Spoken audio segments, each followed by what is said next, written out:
아내의 불륜을 두 눈으로 확인하고 그들이 남긴 모든 흔적을 추적해 결국 법정에서 시원하게 복수해버렸던 이야기입니다. 이런 이야기에 관심이 있으시다면 구독과 좋아요 부탁드려요. 저는 평생 규칙과 신뢰를 지키며 살아온 이정민입니다. 올해 52, 은행 부지점장으로 일하고 있어요. 그런 제가 오늘 이런 이야기를 하게 될 줄은 꿈에도 몰랐습니다. 사실 처음엔 믿고 싶지 않았어요. 제 아내 소라가 다른 남자와 그런 관계라니. 25에 만나 27년을 함께 살아온 아내가 말이죠. 이런 일이 내게 일어날 줄 누가 알았겠습니까? 그날 저녁이었습니다. 평소처럼 집에서 뉴스를 보고 있는데 휴대폰이 울렸어요. 모르는 번호였죠. 보통 이런 전화는 받지 않는데 웬일인지 그날은 손이 먼저 움직였습니다. 전화 너머로 차분하면서도 단단한 여자 목소리가 들렸어요. 윤혜진이라고 자신을 소개하더군요. 예의 바른 목소리였습니다. 하지만 왠지 불길한 예감이 들었어요. 마치 뭔가 끔찍한 일이 일어날 거라는 직감이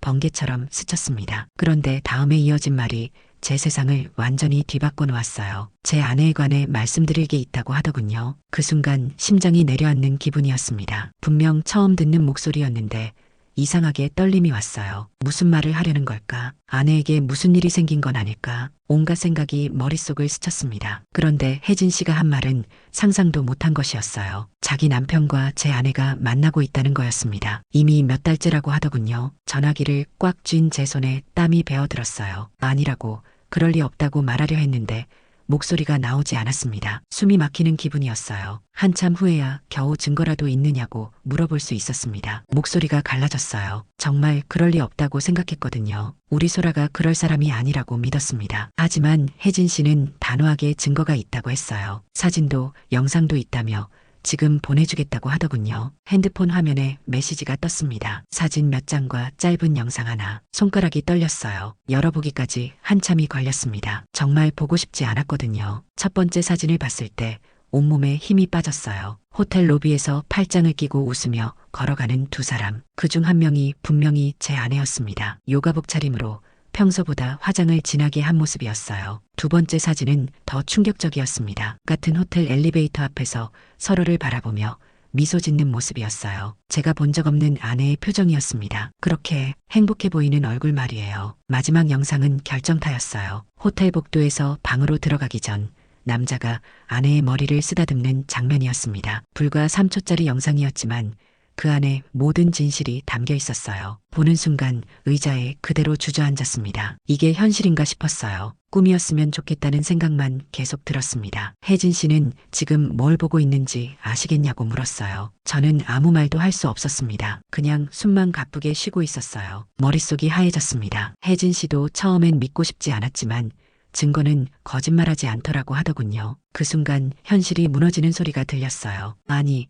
실제로는 조용했지만 제 머릿속은 온통 소음으로 가득했습니다. 27년간 쌓아온 모든 것들이 한순간에 허물어지는 기분이었어요. 평생 성실하게만 살아온 제가 이런 배신을 당하다니. 은행에서도 고객들의 신뢰를 받으며 일해온 제가 정작 가장 가까운 사람에게는 철저히 속고 있었던 겁니다. 그날 밤 잠을 이룰 수 없었어요. 계속 생각했습니다. 언제부터였을까?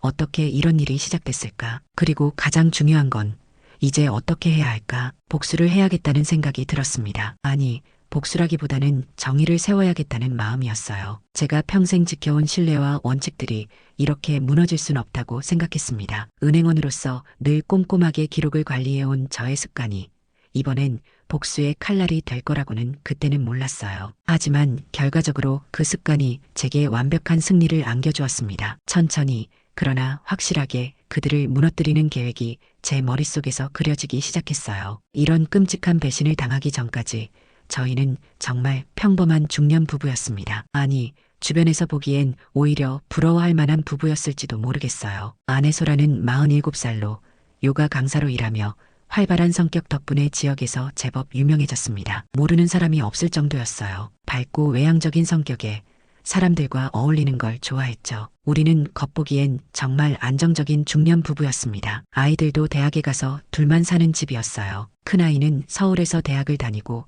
작은아이는 부산에서 공부하고 있었습니다. 경제적으로도 안정적이었고 사회적으로도 나름 인정받는 위치에 있었죠. 저는 늘 규칙적인 생활을 했습니다. 매일 아침 7시에 일어나서 신문을 보고 8시에 출근해서 6시에 퇴근하는 반복되는 일상이었어요. 하지만 불만은 없었습니다. 반면 소라는 정말 바빴어요. 아침 요가 클래스부터 저녁 개인 레슨까지 하루 종일 바쁘게 움직였습니다. 주말에도 특별 클래스나 워크숍이 있어서 집에 있는 시간이 많지 않았어요. 오늘 늦을 것 같다고, 개인 레슨이 좀 길어질 것 같다고 전화를 자주 받았습니다. 저는 그때마다 이해한다고 말했어요. 아내가 자기 일에 열정적인 게 자랑스러웠거든요. 힘들겠지만 몸 조심해서 하라고, 저녁은 알아서 해결하겠다고 항상 대답했습니다. 직업이 직업인 만큼 불규칙할 수밖에 없다고 생각했어요. 누가 그런 배려심이 오히려 독이 될 줄 알았겠습니까? 소라는 특히 몸매 관리에 신경을 많이 썼습니다. 40을 넘어서도 20대처럼 탄탄한 몸매를 유지하고 있었어요. 화장품이나 옷에도 돈을 아끼지 않았죠. 저는 그런 아내가 예쁘다고 생각했습니다. 새 운동복을 샀다며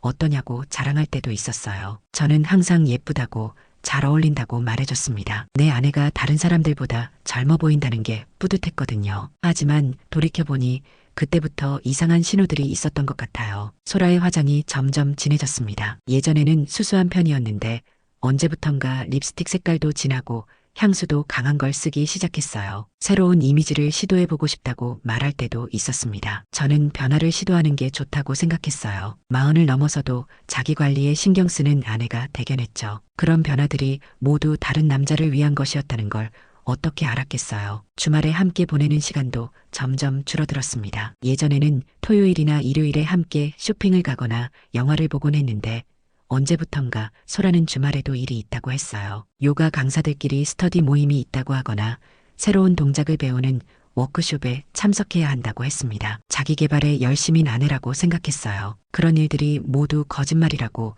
누가 생각했겠습니까? 저는 그동안 혼자 집에서 보내는 시간이 많아졌어요. 책을 읽거나 드라마를 보면서 시간을 보냈습니다. 가끔은 외로웠지만 아내가 열심히 일하는데 뭐라고 할 수는 없었죠. 늦게 들어오는 아내에게 오늘도 수고했다고, 피곤하지 않느냐고 물어보곤 했어요. 소라는 피곤하다며 금방 잠자리에 들었습니다. 예전에는 하루 있었던 일들을 서로 이야기하곤 했는데 언제부턴가 그런 대화도 줄어들었어요. 더 이상한 건 소라의 휴대폰 사용 패턴이었습니다. 예전에는 집에서 휴대폰을 아무렇게나 놔뒀는데 언제부턴가 항상 뒤집어 놓거나 다른 방에 가져가곤 했어요. 화장실에 갈 때도 꼭 들고 갔습니다. 문자나 전화가 오면 재빨리 확인하고는 괜찮다고, 일 관련 연락이라고 말했어요. 저는 별로 신경 쓰지 않았습니다. 요가 학원 일이 많으니까 당연하다고 생각했죠. 은행 동료들은 가끔 부러워했습니다. 정민이 형은 좋겠다고, 아내가 요가 강사라니 몸매도 좋다고 말하곤 했어요. 이런 말을 들을 때마다 기분이 좋았습니다. 내 아내가 다른 사람들에게 인정받는다는 게 자랑스러웠거든요. 특히 회식 자리에서 아내 자랑을 할 때가 많았어요. 40이 넘어서도 20대 몸매를 유지한다고, 정말 열심히 운동한다고 말했습니다. 동료들은 언제 한번 보자고, 정말 부럽다고 했죠. 하지만 이 모든 게 거짓이었다는 걸 그때는 몰랐어요. 아내의 바쁜 일정, 늦은 귀가, 화려해진 외모, 줄어든 대화, 이상한 휴대폰 사용 패턴, 이 모든 것들이 불륜의 신호였다는 걸 말입니다. 평범하고 성실한 은행원의 일상. 그 속에서 저는 아무것도 의심하지 않고 살았습니다. 신뢰라는 이름으로 모든 걸 덮어두고 있었던 거죠. 아내를 믿는다는 게 이렇게 바보 같은 일이 될 줄은 몰랐어요. 그런데 그 평범한 일상이 혜진 씨의 전화 한 통으로 완전히 무너져 버렸습니다. 이제 저는 진실을 알았고 더 이상 속을 수는 없었어요. 그들이 저를 바보로 만든 대가를 치르게 해야겠다고 마음먹었습니다. 혜진 씨와의 그 충격적인 통화가 끝난 후 저는 며칠 동안 정말 힘들었습니다. 아내를 바라보는 시선이 완전히 달라졌어요. 예전에는 사랑스럽게 보였던 모든 행동들이 이제는 의심스럽기만 했습니다. 소라가 늦게 들어와 피곤하다며 바로 잠자리에 들 때마다 과연 정말 요가 수업 때문에 늦은 건지 의문이 들었어요. 화장실에 들어갈 때 휴대폰을 가져가는 모습을 보면 가슴이 답답했습니다. 그런데 결정적인 순간이 왔어요. 그날은 수요일이었습니다. 저녁 7시쯤 낯선 번호로 문자가 왔어요. 발신자를 확인해 보니 지난번에 전화했던 혜진 씨였습니다. 문자 내용은 간단했어요. 당신 아내가 이런 일을 하고 있다는 것이었습니다. 그리고 그 아래에 사진과 영상이 첨부돼 있었어요. 손이 떨렸습니다. 정말 보고 싶지 않았지만 알아야 했어요. 첫 번째 사진을 열어봤을 때 숨이 막혔습니다. 제 아내가 낯선 남자와 호텔에 함께 있는 모습이 찍혀 있었어요. 두 사람이 손을 잡고 웃으며 걸어가는 장면이었습니다. 분명히 소라가 맞았어요. 두 번째 사진은 더 충격적이었어요. 호텔 로비에서 남자가 소라의 허리에 손을 두르고 있는 모습이었습니다. 아내의 표정이 너무 행복해 보였어요. 제가 본 적 없는 그런 미소를 짓고 있었습니다. 마지막 영상은 정말 견디기 힘들었어요. 호텔 엘리베이터 앞에서 두 사람이 키스하는 장면이었습니다. 짧은 영상이었지만 그 안에 모든 진실이 담겨 있었어요. 27년 결혼 생활이 한순간에 무너지는 기분이었습니다. 순간 숨이 막혔어요. 심장이 내려앉는 기분이었습니다. 이게 정말 현실인가 싶었어요. 제가 그토록 사랑하고 믿었던 아내가 다른 남자와 이런 일을 하고 있다니. 그때 현관문이 열리는 소리가 들렸습니다. 소라가 들어오는 소리였어요. 평소처럼 밝은 목소리로 다녀왔다고 인사했습니다. 하지만 저는 아무 대답도 할 수 없었어요. 소라는 이상하다는 듯이 왜 그러냐고 물었습니다. 아무것도 아니라고 좀 피곤하다고 대답했어요. 정말 아무렇지 않은 척하기가 이렇게 힘든 줄 몰랐습니다. 그날 밤 저녁 식사 시간은 정말 고통스러웠어요. 소라는 평소처럼 오늘 있었던 일들을 이야기했습니다. 새로운 회원이 어떻고 어떤 동작이 어려웠다고 하더라는 식으로요. 하지만 그 모든 말들이 거짓말로 들렸어요. 정말 요가 수업을 했던 걸까? 아니면 그 남자와 만나서 시간을 보낸 걸까? 온갖 생각이 머릿속을 맴돌았습니다. 밥맛이 전혀 없었어요. 소라는 제가 평소와 다르다는 걸 눈치챘나 봅니다. 왜 이렇게 조용하냐고, 무슨 일 있냐고 물었어요. 저는 별일 없다고, 그냥 업무 스트레스 때문이라고 얼버무렸습니다. 그날 밤 잠을 이룰 수 없었어요. 옆에서 자고 있는 소라를 바라보니 복잡한 감정이 들었습니다. 이 사람이 정말 27년을 함께 산 내 아내가 맞나 싶었어요. 다음 날부터 저는 소라의 행동을 유심히 관찰하기 시작했습니다. 언제 나가고 언제 들어오는지, 휴대폰을 어떻게 사용하는지, 화장을 어떻게 하고 나가는지 모든 것들이 이전과는 다르게 보였어요. 특히 휴대폰 사용 패턴이 확실히 달랐습니다. 문자가 오면 재빨리 확인하고는 미소를 짓곤 했어요. 그리고 답장을 보낼 때는 꼭 다른 방으로 가거나 화장실에 들어갔습니다. 어느 날은 소라가 샤워하는 동안 휴대폰이 거실에 놓여 있었어요. 문자 알림이 계속 울렸습니다. 확인해보고 싶은 마음이 굴뚝 같았지만 그럴 수는 없었어요. 아직 확실한 증거가 없었으니까요. 하지만 혜진 씨가 보내준 사진과 영상만으로도 충분히 확신할 수 있었습니다. 제 아내가 바람을 피우고 있다는 것을 말이에요. 문제는 이제 어떻게 해야 하느냐는 것이었습니다. 직접 따져 물어볼까도 생각했어요. 하지만 그러면 소라가 발뺌할 게 뻔했습니다. 합성 사진이라고 하거나 오해라고 할 수도 있었죠. 더 확실한 증거가 필요했어요. 그래서 혜진 씨에게 다시 연락했습니다. 더 많은 증거가 있는지 물어봤어요. 혜진 씨는 자기도 더 확실한 증거를 모으고 있다고 했습니다. 함께 협력하자고 제안했어요. 그때부터 저와 혜진 씨는 본격적으로 증거 수집에 나섰습니다. 어떻게 하면 그들의 불륜을 완벽하게 입증할 수 있을까 고민했어요. 이런 일을 해본 적이 없어서 막막했지만 해야만 했습니다. 평생 성실하게만 살아온 제가 이런 일을 하게 될 줄은 꿈에도 몰랐어요. 하지만 배신당한 분노가 저를 움직이게 했습니다. 그들이 저를 바보로 만든 대가를 반드시 치르게 하고 싶었어요. 혜진 씨와 다시 통화를 한 건 그 다음 주 금요일이었습니다. 저는 더 이상 참을 수 없었어요. 확실한 진실을 알고 싶었습니다. 혜진 씨에게 직접 만나서 이야기하자고 제안했어요. 전화로는 한계가 있었거든요. 혜진 씨도 좋다고 했습니다. 토요일 오후 시내 조용한 카페에서 만나기로 했어요. 그날 아침 소라는 평소처럼 요가 강사들 모임이 있다며 나갔습니다. 새로운 동작을 배우는 워크숍이라고 하더군요. 저는 아무렇지 않은 척 잘 다녀오라고 말했어요. 하지만 속으로는 정말 워크숍에 가는 건지 의심스러웠습니다. 카페에서 혜진 씨를 처음 만났을 때 생각보다 차분하고 냉정한 분이었어요. 45살 정도로 보이는 단정한 여성이었습니다. 변호사 사무실에서 일한다고 하더군요. 그래서인지 말투도 정확하고 논리적이었어요. 혜진 씨는 제가 앉자마자 두꺼운 파일을 꺼내놓았습니다. 그 안에는 정말 많은 자료들이 들어있었어요. 사진, 영상, 심지어 통화 기록까지 있었습니다. 자기 남편 장민수가 건설사 전무라고 소개했어요. 돈과 권력을 좋아하는 사람이라고 하더군요. 그런 남편이 바람을 피우는 게 이번이 처음이 아니라고 했습니다. 하지만 이번에는 너무 심하다고 거의 공공연하게 만나고 있다고 말했어요. 혜진 씨가 보여준 자료들은 정말 충격적이었습니다. 제 아내와 장민수가 함께 있는 사진들이 시간순으로 정리돼 있었어요. 처음 만난 날부터 최근까지 거의 석 달치 기록이었습니다. 호텔 CCTV 화면도 있었어요. 어떻게 구했는지 물어보니 자기가 일하는 변호사 사무실에서 도움을 받았다고 하더군요. 개인정보보호법 때문에 쉽지 않았지만 불륜 증거 수집을 위해서는 어느 정도 가능하다고 설명했습니다. 카드 사용 내역도 정말 상세했어요. 장민수가 어느 호텔에서 언제 얼마를 결제했는지 다 나와 있었습니다. 그 시간대에 제 아내도 집에 없었던 날들과 정확히 일치했어요. 통화 기록을 보니 더욱 기가 막혔습니다. 소라와 장민수가 거의 매일 통화하고 있었어요. 특히 새벽 시간대나 제가 출근한 직후에 자주 통화했더군요. 문자 메시지도 하루에 수십 통씩 주고받고 있었습니다. 혜진 씨는 이 모든 자료를 어떻게 수집했는지 차근차근 설명해줬어요. 남편의 행동이 수상해서 프라이벗 인베스터게이터에게 의뢰했다고 했습니다. 전문가가 한 달 넘게 추적한 결과라고 하더군요. 정말 치밀하고 체계적이었어요. 변호사 사무실에서 일해서 그런지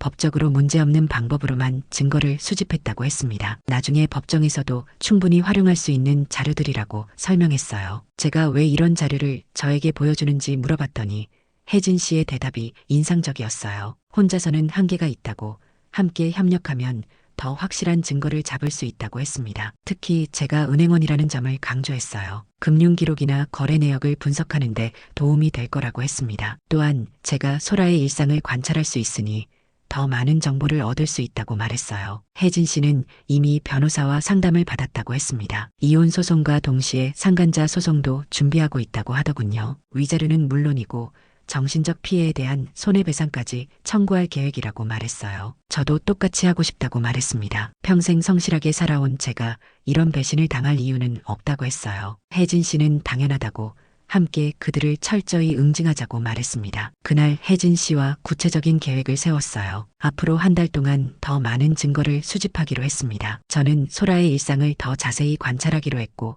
혜진 씨는 전문가를 통해 추가 자료를 확보하기로 했어요. 은행원으로서 제가 갖고 있는 꼼꼼함과 분석력이 이런 곳에 쓰일 줄 누가 알았겠습니까? 평생 고객들의 신뢰를 지키며 살아온 제가 이제는 배신자들을 무너뜨리는 무기로 그 능력을 사용하게 된 거예요. 혜진 씨와 헤어지면서 묘한 동지애 같은 감정이 들었습니다. 같은 아픔을 겪는 사람끼리의 연대감이었을까요? 혼자였다면 어떻게 해야 할지 막막했을 텐데 든든한 협력자가 생긴 기분이었어요. 집으로 돌아가는 길에 소라에게서 문자가 왔습니다. 워크숍이 늦게 끝날 것 같다고, 저녁은 알아서 해결하라고 하더군요. 저는 알겠다고 답장을 보냈습니다. 하지만 속으로는 다른 생각을 하고 있었어요. 정말 워크숍인지 아니면 장민수와 만나는 건지 이제는 확실히 알 수 있을 것 같았습니다. 혜진 씨와 함께라면 그들의 모든 거짓말을 하나씩 밝혀낼 수 있을 거예요. 그들이 저희를 바보로 만든 시간들, 이제 그 모든 걸 되돌려줄 때가 왔습니다. 혜진 씨와의 만남 이후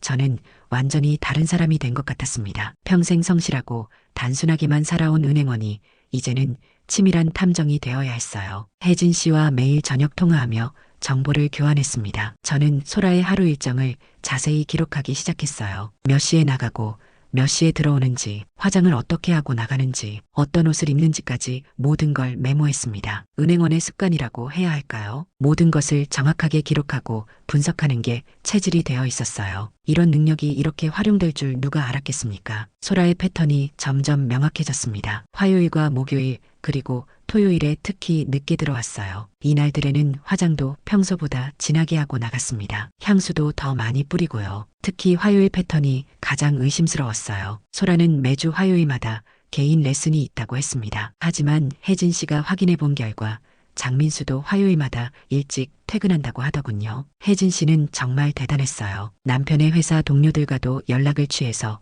장민수의 일정을 파악하고 있었습니다. 어떤 날 일찍 퇴근하는지, 어떤 핑계를 대는지까지 다 알고 있었어요. 저희는 호텔 CCTV 자료를 더 확보하기로 했습니다. 혜진 씨가 일하는 변호사 사무실을 통해 법적 절차를 밟아서 말이에요. 개인정보보호법 때문에 쉽지 않았지만 불륜 증거로는 인정받을 수 있다고 했습니다. 카드 사용 내역도 하나씩 맞춰나갔어요. 장민수가 호텔에서 결제한 시간과 소라가 집에 없었던 시간이 정확히 일치했습니다. 심지어 같은 날 같은 시간대에 주차비까지 결제되어 있었어요. 통화 기록 분석도 정말 놀라웠습니다. 소라와 장민수가 통화하는 패턴이 너무 노골적이었어요. 제가 출근하고 나서 바로 통화하고 제가 퇴근하기 직전에 또 통화했습니다. 문자 메시지는 더욱 충격적이었어요. 혜진 씨가 남편 휴대폰을 몰래 확인해서 캡처해둔 것들이 있었습니다. 소라와 장민수가 주고받은 메시지들이었는데 정말 노골적인 내용들이었어요. 서로를 보고 싶다는 내용부터 시작해서 언제 만날지 약속하는 내용까지 읽는 제 마음이 너무 아팠습니다. 27년 결혼 생활이 이렇게 가벼운 것이었나 싶었어요. 저는 소라의 휴대폰도 확인해보고 싶었지만 쉽지 않았습니다. 항상 들고 다니거나 뒤집어서 놓았거든요. 하지만 혜진 씨가 좋은 방법을 알려줬어요. 소라가 샤워할 때를 노리라고 했습니다. 그때가 유일하게 휴대폰을 놓아두는 시간이라고요. 혜진 씨는 남편 휴대폰 비밀번호도 알고 있다고 했어요. 생일이나 기념일로 설정해 놓는 경우가 많다고 알려줬습니다. 드디어 기회가 왔어요. 어느 목요일 저녁 소라가 샤워하러 들어갔습니다. 휴대폰이 거실 소파에 놓여 있었어요. 심장이 두근거렸지만 확인해야 했습니다. 다행히 비밀번호는 저희 결혼기념일이었어요. 아이러니하게도 말이죠. 메시지를 확인해보니 정말 많은 대화가 있었습니다. 장민수와 주고받은 메시지들이 수백 개는 되는 것 같았어요. 내용을 보니 정말 기가 막혔습니다. 서로 사랑한다는 고백부터 언제 만날지 약속하는 내용까지, 심지어 저에 대해 이야기하는 내용도 있었어요. 남편이 눈치채지 못하고 있다고, 정말 순진하다고 비웃는 내용이었습니다. 순간 화가 치밀어 올랐어요. 하지만 참아야 했습니다. 아직 완벽한 증거 수집이 끝나지 않았거든요. 몇 개 메시지를 캡처해서 혜진 씨에게 보냈습니다. 혜진 씨는 정말 잘했다고 격려해줬어요. 이제 확실한 증거가 충분히 모였다고 했습니다. 법정에서 절대 변명할 수 없을 정도의 자료라고 안심시켜줬어요. 저희는 결정적인 현장을 목격하기로 했습니다. 다음 화요일 소라가 개인 레슨이 있다고 나가는 날 말이에요. 혜진 씨와 함께 그들을 직접 따라가 보기로 했습니다. 그날까지 일주일이 남았어요. 그 일주일 동안 저는 정말 힘들었습니다. 소라와 함께 있으면서도 모든 게 거짓이라는 걸 알고 있으니까요. 어떻게 이렇게 태연하게 거짓말을 할 수 있는지 이해할 수 없었어요. 소라는 여전히 평소와 똑같았습니다. 아침에 일어나 커피를 마시고 요가복으로 갈아입고 나가는 모습, 저녁에 돌아와서 피곤하다며 일찍 잠자리에 드는 모습, 모든 게 연기였다는 게 믿어지지 않았어요. 마침내 그 화요일이 왔습니다. 소라는 평소보다 더 신경 써서 화장을 했어요. 새로 산 원피스를 입고 나갔습니다. 개인 레슨 때문이라고 하면서 말이에요. 혜진 씨와 저는 소라가 나간 후 바로 만났습니다. 이제 그들의 거짓말을 직접 확인할 때가 온 거예요. 드디어 모든 진실이 드러나는 순간이었습니다. 드디어 그 결정적인 화요일이 되었습니다. 소라가 개인 레슨이 있다며 나간 지 30분 후 저는 혜진 씨와 약속한 장소에서 만났어요. 혜진 씨는 이미 장민수의 위치를 파악하고 있었습니다. 회사 동료를 통해 확인해 보니 오늘도 일찍 퇴근했다고 하더군요. 급한 약속이 있다는 핑계를 댔다고 했어요. 우리는 그들이 자주 만나는 호텔 근처에서 기다렸습니다. 혜진 씨가 미리 조사해둔 곳이었어요. 시내 한복판에 있는 고급 호텔이었습니다. 정말 뻔뻔하게도 사람들 눈에 잘 띄는 곳에서 만나고 있었던 거예요. 오후 3시쯤 되었을 때 익숙한 차 한 대가 호텔 주차장으로 들어가는 게 보였습니다. 장민수의 차였어요. 검은색 수입차였는데 혜진 씨가 미리 번호판을 확인해뒀던 차였습니다. 10분 후에 또 다른 차가 들어왔어요. 이번에는 소라의 차였습니다. 제가 매일 보던 그 하얀색 소형차 말이에요. 심장이 쿵쾅거렸습니다. 이제 정말 현실이 되는 순간이었어요. 혜진 씨와 저는 호텔 로비에서 조금 떨어진 카페에 자리를 잡았습니다. 호텔 입구가 잘 보이는 위치였어요. 이제 그들이 나올 때까지 기다리는 일만 남았습니다. 기다리는 시간이 정말 길게 느껴졌어요. 혜진 씨는 침착했지만 저는 계속 손이 떨렸습니다. 커피도 제대로 마실 수 없었어요. 이런 일을 직접 목격하게 될 줄 누가 알았겠습니까? 2시간 정도 지났을까요? 호텔 입구에서 익숙한 두 사람이 나오는 게 보였습니다. 장민수와 소라였어요. 팔짱을 끼고 웃으며 걸어 나오는 모습이었습니다. 그 순간 정말 현실감이 없었어요. 27년 동안 함께 살아온 제 아내가 다른 남자와 저런 모습으로 걸어 나오다니 꿈인 것 같았습니다. 소라의 표정이 너무 행복해 보였어요. 제가 본 적 없는 그런 미소를 짓고 있었습니다. 장민수를 바라보는 눈빛도 완전히 달랐어요. 마치 새로 사랑에 빠진 20살 처녀 같은 표정이었습니다. 두 사람은 호텔 앞에서 한참 동안 작별 인사를 했어요. 장민수가 소라의 손을 잡고 뭔가 말하는 모습, 소라가 고개를 끄덕이며 웃는 모습, 모든 게 너무 자연스러웠습니다. 혜진 씨가 사진을 찍고 있었어요. 휴대폰으로 계속 촬영하더군요. 저는 그런 혜진 씨를 보면서 감탄했습니다. 이런 상황에서도 냉정하게 증거를 수집하고 있으니까요. 마침내 두 사람이 헤어졌습니다. 장민수는 자기 차로, 소라는 자기 차로 향했어요. 소라는 차에 타기 전에 한 번 더 뒤돌아서 손을 흔들었습니다. 정말 애틋한 작별 인사였어요. 소라가 차를 몰고 나가는 모습을 보니 기가 막혔습니다. 분명 집에 가서는 개인 레슨이 힘들었다고, 피곤하다고 말할 게 뻔했거든요. 이렇게 뻔뻔하게 거짓말을 할 수 있다는 게 믿어지지 않았어요. 혜진 씨와 저는 그 자리에서 한참 동안 말을 못했습니다. 직접 목격하니까 더 충격이 컸어요. 사진이나 영상으로 볼 때와는 완전히 다른 느낌이었습니다. 혜진 씨가 먼저 입을 열었어요. 이제 확실한 현장 증거까지 확보했으니 법적 대응을 시작하자고 했습니다. 더 이상 지체할 이유가 없다고 말했어요. 저도 동의했습니다. 이제 그들의 뻔뻔한 배신을 더 이상 지켜볼 수 없었어요. 평생 성실하게 살아온 제가 이런 굴욕을 당할 이유는 없었습니다. 혜진 씨는 내일 당장 변호사와 상담을 받자고 제안했어요. 이혼 소송과 상간자 소송을 동시에 진행하자고 했습니다. 수집한 증거만으로도 충분히 승소할 수 있다고 확신한다고 말했어요. 그날 저녁 집에 돌아가니 소라가 이미 와 있었습니다. 평소처럼 피곤하다며 소파에 누워 있었어요. 개인 레슨이 정말 힘들었다고 새로운 회원이 동작을 잘 못 따라해서 고생했다고 하더군요. 모든 말이 거짓말이라는 걸 알고 있으니 정말 기가 막혔습니다. 불과 몇 시간 전에 다른 남자와 호텔에서 나온 사람이 이렇게 태연하게 거짓말을 하다니 어떻게 이런 연기가 가능한 건지 이해할 수 없었어요. 저는 아무렇지 않은 척 수고했다고 말했습니다. 저녁은 뭐 먹을지 물어봤어요. 하지만 속으로는 완전히 다른 생각을 하고 있었습니다. 이제 며칠 안에 모든 게 끝날 거라고, 그들의 뻔뻔한 배신이 낱낱이 드러날 거라고, 법정에서 그들이 어떤 표정을 지을지 벌써 궁금했어요. 혜진 씨와 제가 그동안 수집한 모든 증거들, 사진, 영상, 통화 기록, 문자 메시지, 카드 사용 내역, 그리고 오늘의 현장 목격까지 이 모든 걸로 그들을 완전히 무너뜨릴 수 있을 거라고 확신했습니다. 평생 규칙과 신뢰를 중시하며 살아온 은행원의 마지막 업무가 바로 이것이었어요. 배신자들에게 정당한 대가를 치르게 하는 것 말입니다. 혜진 씨와 변호사 상담을 마친 후 저는 마침내 결심을 굳혔습니다. 더 이상 미룰 이유가 없었어요. 모든 증거가 완벽하게 준비되었고 법적으로도 승산이 충분하다는 확신을 얻었습니다. 변호사는 저희가 수집한 자료들을 보고 정말 놀라워했어요. 이렇게 체계적이고 완벽한 불륜 증거는 처음 본다고 하더군요. 사진, 영상, 통화 기록, 메시지, 현장 목격까지 법정에서 절대 반박할 수 없는 증거들이라고 말했습니다. 그 주 금요일 저는 모든 준비를 마쳤어요. 이혼 소송과 상간자 소송 서류도 준비되었고 모든 증거 자료도 정리되었습니다. 이제 소라와 직접 대면할 시간이었어요. 그날 저녁 소라가 평소보다 일찍 들어왔습니다. 오늘은 수업이 일찍 끝났다고 하더군요. 하지만 저는 이미 알고 있었어요. 오늘 장민수가 출장을 간다는 것을 말입니다. 저는 거실 테이블 위에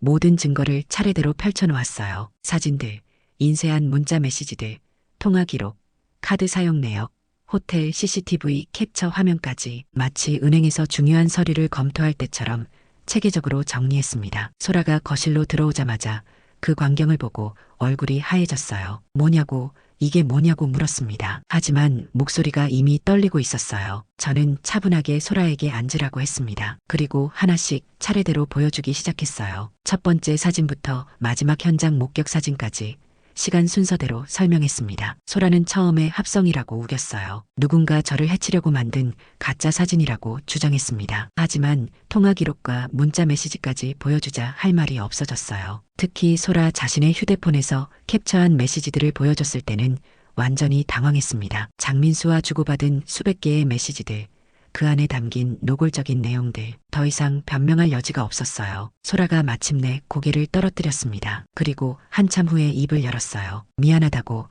정말 미안하다고 말했습니다. 하지만 저는 그런 뻔한 사과를 듣고 싶지 않았어요. 왜 그랬느냐고 물어봤습니다. 27년 결혼 생활이 그렇게 무의미했느냐고, 제가 뭘 잘못했느냐고 따져 물었어요. 소라는 한참을 울더니 대답했습니다. 재밌어서 그랬다고 하더군요. 새로운 느낌이라서, 설렘이 있어서 그랬다고 했어요. 장민수가 자기를 여자로 봐준다고, 젊게 느끼게 해준다고 말했습니다. 그 순간 정말 기가 막혔어요. 27년 결혼 생활을 재미와 설렘으로 배신했다는 겁니까? 가정을 지키며 성실하게 살아온 남편을 이런 식으로 무시했다는 건가요? 저는 단호하게 말했습니다. 은행은 신뢰로 서고 가정도 신뢰로 선다고. 소라가 그 신뢰를 무너뜨렸으니 이제 대가를 치러야 한다고 했어요. 이혼 소송 서류를 소라 앞에 놓았습니다. 그리고 상간자 소송 서류도 함께 보여줬어요. 장민수도 똑같은 소송을 당하게 될 거라고 말했습니다. 소라는 그제서야 사태의 심각성을 깨달았나 봅니다. 용서해달라고 다시는 그런 일 없을 거라고 빌었어요. 하지만 이미 늦었습니다. 변명이라도 해보라고 했어요. 법정에서 판사님께 어떻게 설명할 건지 물어봤습니다. 이 모든 증거를 앞에 두고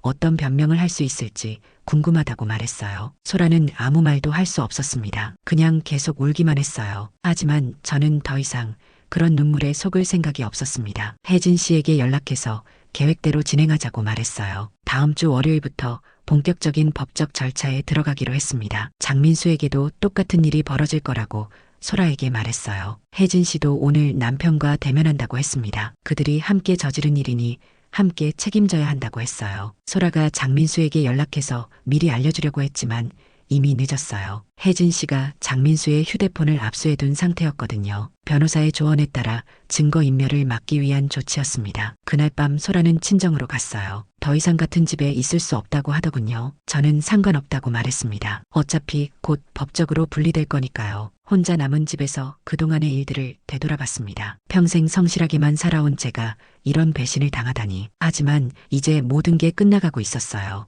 은행에서 배운 원칙이 있습니다. 모든 거래는 정확한 기록과 증거에 기반해야 한다는 것. 신뢰를 배신한 자에게는 반드시 그에 상응하는 대가가 따른다는 것. 이번 일도 마찬가지였어요. 다음 주부터 법정에서 그들이 어떤 모습을 보일지 벌써 궁금했습니다. 이렇게 완벽한 증거 앞에서 과연 어떤 변명을 늘어놓을까요? 평생 잊지 못할 교훈을 안겨줄 때가 왔습니다. 그 다음 주 월요일부터 본격적인 법적 절차가 시작되었습니다. 혜진 씨와 저는 각각 변호사와 함께 이혼 소송과 상간자 소송을 동시에 진행했어요. 법정에서 소라와 장민수의 모습은 정말 볼품없었습니다. 그토록 당당하게 불륜을 저질렀던 사람들이 재판정에서는 고개도 제대로 들지 못했어요. 특히 증거 자료들이 하나씩 제시될 때마다 그들의 얼굴이 점점 창백해지는 모습을 보니 묘한 쾌감이 들었습니다. 소라의 변호사는 처음에 증거의 적법성에 대해 문제를 제기했어요. 하지만 저희가 모든 절차를 합법적으로 진행했다는 게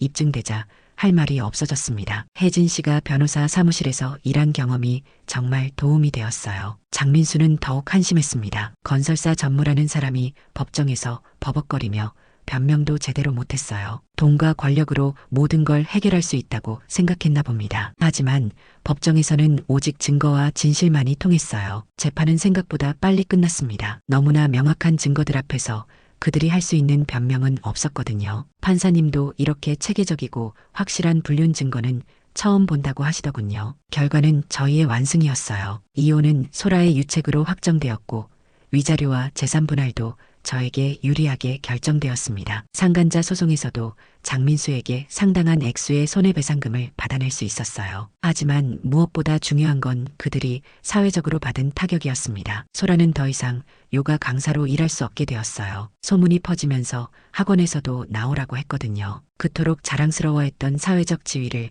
모두 잃은 거였습니다. 장민수도 마찬가지였어요. 회사에서 징계를 받았고 결국 사표를 써야 했습니다. 건설업계는 생각보다 좁은 바닥이라 다른 회사 취직도 쉽지 않을 거라고 하더군요. 그가 그토록 중요하게 여겼던 돈과 권력을 모두 잃게 된 거예요. 혜진 씨는 정말 만족스러워했습니다. 남편에게서 받은 위자료로 새로운 사업을 시작한다고 하더군요. 평생 남편 뒷바라지만 하다가 이제야 자신의 인생을 살 수 있게 되었다고 말했어요. 저 역시 새로운 삶을 시작할 수 있게 되었습니다. 27년 결혼 생활은 끝났지만 오히려 홀가분한 기분이었어요. 더 이상 거짓말쟁이와 함께 살 필요가 없어졌으니까요. 은행에서도 동료들이 저를 다시 보기 시작했습니다. 처음에는 동정의 시선이었지만 제가 어떻게 대응했는지 알게 되면서 존경의 눈빛으로 바뀌었어요. 평소 조용하고 성실하기만 했던 정민이가 이렇게 단호하게 행동할 수 있다는 게 놀랍다고 하더군요. 특히 제가 수집한 증거들의 체계적인 정리 방식에 대해서는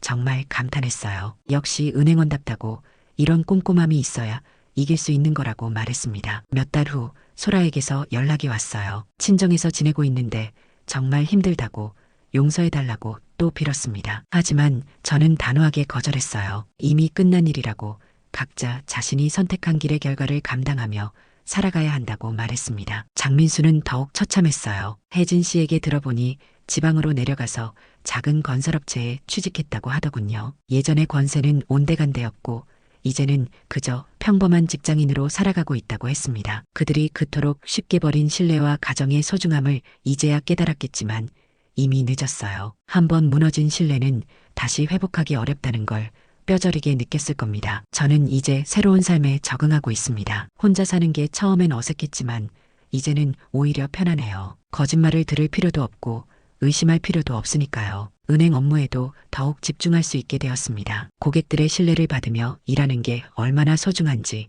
다시 한번 깨달았어요. 신뢰는 쌓기는 어렵지만 무너지는 건 한순간이라는 걸 제 경험을 통해 확실히 알게 되었습니다. 결국 역사도 은행도 인생도 마찬가지입니다. 신뢰를 배신한 자는 반드시 그에 상응하는 대가를 치르게 되어 있어요. 소라와 장민수가 바로 그 산 증인이 되었습니다. 평생 성실하게만 살아온 제가 이런 일을 겪게 될 줄 누가 알았겠습니까? 하지만 그 덕분에 더 강해질 수 있었어요. 어떤 배신에도 굴복하지 않고 정의를 실현할 수 있다는 자신감을 얻었습니다. 혹시 저와 같은 상황에 처한 분들이 계시다면 꼭 기억하세요. 침묵하고 참는 것만이 능사가 아닙니다. 때로는 단호하게 맞서 싸워야 할 때가 있어요. 정의는 저절로 실현되지 않습니다. 용기 있는 사람만이 진정한 승리를 얻을 수 있어요.